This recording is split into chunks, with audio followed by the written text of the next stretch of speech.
You're listening to the smartest guys in marketing, the best show on the planet for client businesses to learn about traffic, funnels, sales, conversions, and marketing coolness. Chris and Taylor are the founders of Traffic and Funnels, a digital marketing consultancy helping you get paid clients from cold traffic daily.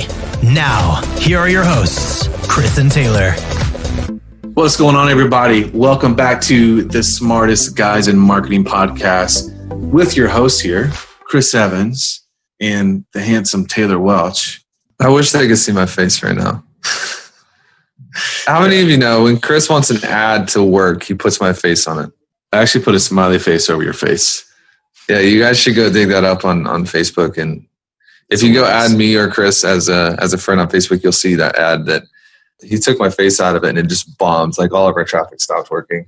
It's actually the complete opposite. But so today we're going to talk about scam number 3. And it's a scam of that you should be everywhere and you should do everything. Yeah. Right. And this is all over the place. And we want to save you guys. You don't have to be. And so what are we actually talking about, Taylor? We're talking about how to be selective in your activities. In fact, I think it's worth mentioning, Chris and I have we meet all the time throughout the day and we have consistent meetings to plan the trajectory of our company. And we were just talking about this before hopping on to record this about we have to make sure that we are only doing the activities that are healthy and beneficial to the growth of our business long term. Mm-hmm. There's so many things you can be doing. There's Instagram ads, Instagram posts, YouTube ads, YouTube free videos, Facebook ads, Facebook groups, Facebook wall, Snapchat, Twitter ads, Twitter wall, LinkedIn ads, LinkedIn groups, Periscope, email marketing, direct mail, radio, books, billboards, conferences, penny saver advertising. That's Chris and I made a list before of everything you could do. Yellow Pages, Yelp, restaurant. I mean, seriously, if you aren't selective and put your blinders on and kind of choose to not do most of the stuff out there, you will literally kill your business because you'll just burn out, right? It's too much. Mastery comes in small doses. You cannot master everything at the same time. So that's what we're going to be talking about, how we kind of work our systems, how we choose our channels, and then how you can do the same thing. Yeah. So let's go ahead and jump into that. Taking from that, what's the actual action steps to not do everything and not feel like you have to blog and write a book and do a podcast and do paid ads and do SEO? You have to first select a platform or a place where your audience is that's going to give you enough opportunity, and the ceiling is huge to where you don't need or feel like you need anything else. So, for example, let's talk about our primary platform, which is Facebook. So we teach Facebook ads. We love Facebook ads, but we also teach Facebook organic. And so the reason why is there are 1.6 billion active users on Facebook. And there are many, many, many affluent people on Facebook. It used to be back in the day where it was just mostly college kids. But there have been a huge tidal wave of affluent people that have come on Facebook that have money, that have big problems in their business, big problems in their life that you can help them solve. So it's one platform that we can go to. It's essentially an ocean that we can fish in for years and years and years to come, right? And actually master that platform.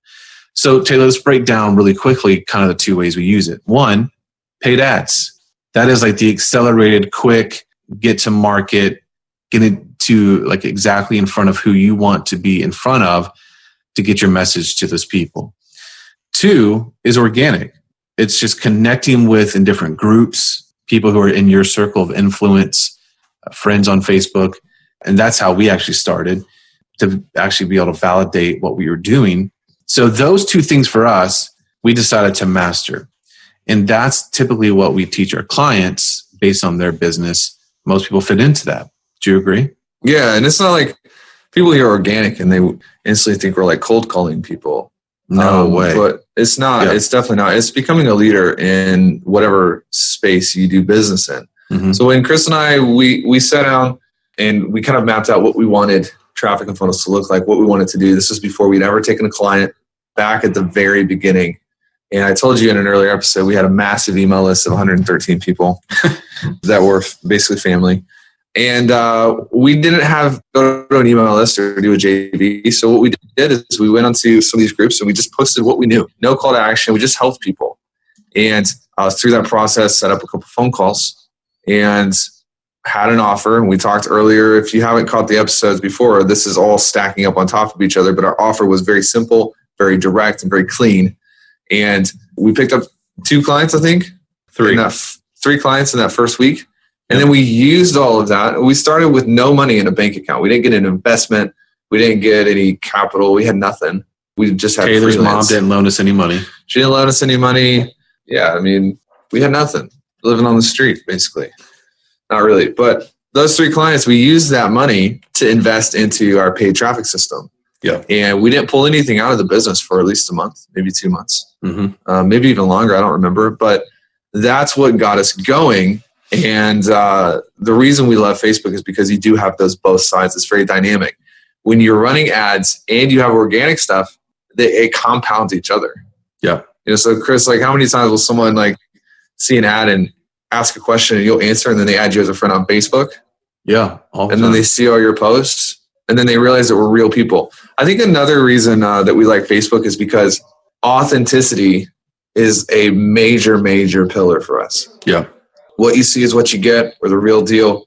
There's no smoke and mirrors. And on Facebook, it is a relational platform. And so when people go on Facebook, my wife will tag me in pictures and it's like, oh, Taylor's not a robot. He has a family and he's a real person. And look, there's his dog. Things like that, where that's really important when it comes to people trusting you. They want to know you're real. They can get in touch with you. They're not putting money into some system designed to take advantage of them. You know what I mean? Does that make sense? Completely. Another reason too is you just don't have time. Like you can't actually master all these other platforms because they all bring their own complication and things that, have to be different, with YouTube ads and all this other stuff. Like there's variations where you have to adjust your business to the platform to some degree. And so being able to go to one platform, especially, we run a very successful business and I have a family with 4 kids. So I can't have my face just in my phone nonstop. It's just not practical for me. Yeah. And be Snapchatting and Twittering and your wife would kill you. My wife would literally kill me. She runs the home. She runs the home. We all know. Well, I wear the pants in the family, but if I ever disappear, you guys know where to go. No, I'm just kidding. Honey, if you're listening, I love you. Please don't hurt me. So we run Facebook and then we do email. Those are kind of like 2 things that we really have spent a lot of time around mastering. Yeah. And the reason that we chose email, Chris, you may have a lot to say about this, but it's just because email is kind of the way that you nurture and grow the relationship with leads. Yeah. And so I feel like every business has to use email to an extent. Whether you put videos in that or those emails or copying those emails doesn't really matter. You have to have a way to, once someone sees you in an ad on Facebook and they become a lead, they encounter your brand, that you have a way to follow up with them. Yeah. And what happens too is like you create this whole ecosystem, right? It's like someone comes in from an ad on Facebook. They opt into our list. They didn't know who we were yesterday, but they found us in an ad. They opt into our email list and they go through our system, our simple funnel that we teach. But they get our emails. They might get invited to join our Facebook group. They might friend us on Facebook. And so there's this whole ecosystem on this one platform that we've really been able to perfect, taking someone from someone who didn't know us yesterday to within 12 to 30 days becoming a raving client and fan of our business. And so it just helps you when you're able to hone in and be focused and master that one platform, you're going to get way further a lot quicker than if you try to go take out penny saver advertising. Or like someone recently told us they went out, they haven't even tested a webinar. They haven't even really launched Facebook ads and they're like trying to run radio ads. It's like, what the F are you doing? Like you have to master, especially if you're getting to paid traffic, you have to master one platform first before you try to expand to other stuff. This was a client of ours and he's made quite a bit of money just from the sales methodology that we teach, which we're going to get into in a later episode, which shows like people come in, probably 7 out of 10 of our clients, they come in, they make an ROI without even getting into paid traffic. Yeah. Paid traffic is all about consistency and predictability in your business. So if you're going up and down on the roller coaster income, then paid traffic is the way that you can stabilize that out. But I'm glad you said that, Chris, because when it comes to be everywhere, do everything, like we are everywhere on Facebook. Yeah. We are doing the whole be everywhere thing, but within one platform. And so I think where it gets confusing and weird is when people have pioneered this be everywhere on multiple platforms. And it's just not possible. It's not realistic. But you choose your platform, whether that's Instagram, you want to blow up Instagram, be everywhere on Instagram. But take the time to master Instagram to where you know, if I do this and I do this and I spend this amount of money, I'm going to produce a client. Yeah. And once you get to that level of control, then you can kind of outsource and automate that and move on to another platform if you want to. Or you may not have to. It depends on how much money you want to make.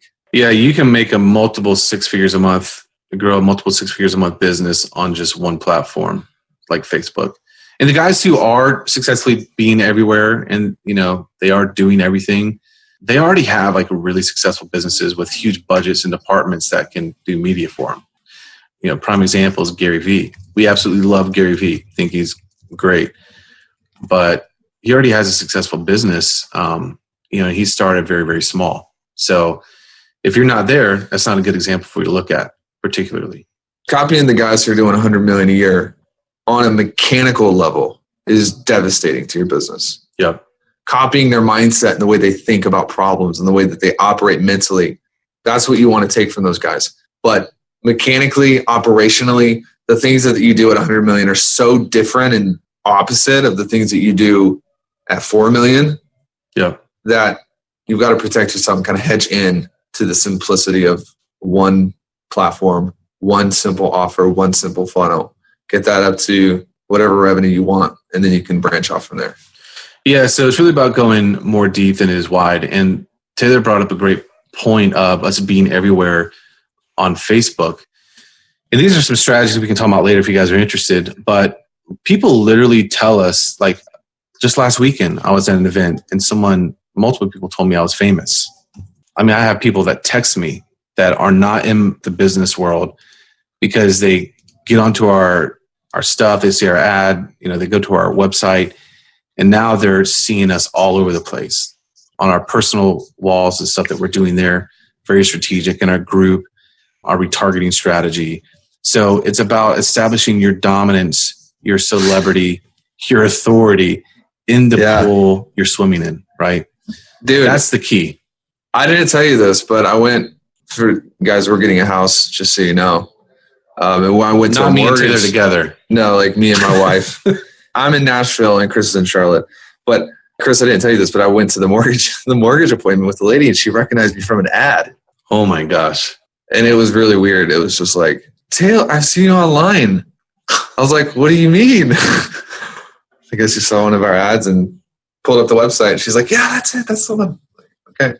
Did it make you feel like a boss? Obviously, I was like, she's trying to get out of her job. So I just like, you want to come work for us? Is she a preview for the mortgage? Yeah, we're in the process right now. So let me know if you need to borrow some money. I haven't heard back from her yet. I'll loan you some money if you need it. I told her that, you roll up in a Tesla and I don't think that they had any doubt that we're going to be fine. Yeah. By the way, we just got a software update on the Teslas that unlocked another layer of performance. So I can do 2.6, 0 to 60. I want to race you in your minivan. Congratulations. And see if you have that smile on your face after you're racing your minivan. Congratulations. You'd have to put a rocket jet throttle thing behind your minivan. That brings up a great point. So many people in the business, they're trying to get from 0 to 70 miles an hour. Oh, snap. Right? But it's about longevity. And I guarantee you this, that my minivan will go further, more comfortably than Taylor's Tesla. So although you might be able to spurt, you might be a shooting star, but it's about making it to your destination. Oh my gosh, that's good.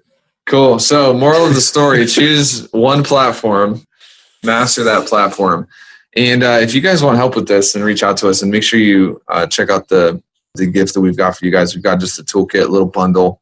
And we talk a little bit about paid ads and kind of the way to think about them. And what are we talking about next time? So we're going to talk about scam number 4, how thinking big is total BS, right? We're going to clarify that, what we mean by that, how you have to think very small to actually be successful. And people are like, what the F are you talking about? Like, because we talk about mindset a lot. Well, we're going to tell you why thinking big is costing you tons of money and how to think the opposite to actually be successful. Well, let's break down our morning formula too. Ooh, money. It's going to be real practical. The next episode will be really practical and actionable, and you can actually take it and do something with it, which would be great. So, does that mean they haven't been able to do that with this episode? Well, you kind of talked about how your minivan was better than a Tesla, and I think you lost people there. No, I'm sure like our subscribe rate just went up. Like, man, I got to listen to this guy. Oh, dude. All right. Leave us a review. Leave us a comment. Let us know if we can do anything better. Or if you just love the sound of my voice, then I'll make sure that Chris is off the next one. And you just get to listen to me. So, whatever. See you guys. See you guys next time. This is the podcastfactory.com.